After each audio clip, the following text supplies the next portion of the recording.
When I say the term self-sabotage, there's probably lots of things that come to mind for you.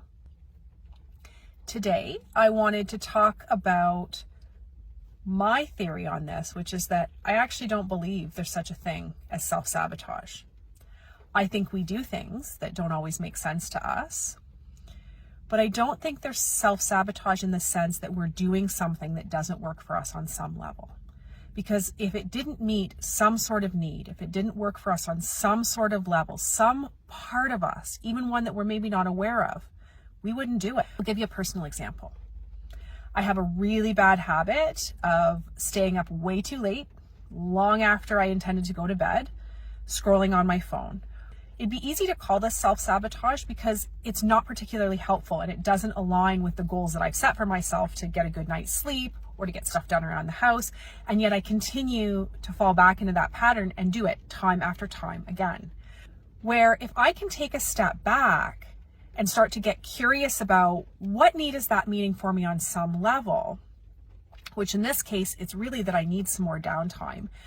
Those needs are coming out and setting the agenda. And so as much as I try to supersede them, if that need continues to go unmet, I'm probably going to continue to engage in the behavior. So when we can start to get curious about what needs might be driving these self-sabotaging behaviors, two really important things can happen.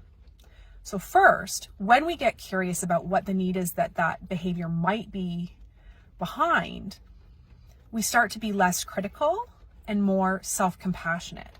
We start to see why we're doing things instead of just blaming ourselves for doing things that don't make sense. We start to see the need behind the behavior and understand that if that need was getting met, that maybe we wouldn't be engaging the behavior. And that takes me to point two that can happen. Once we realize there's an unmet need, it gives us the opportunity to be able to meet that need in a different way.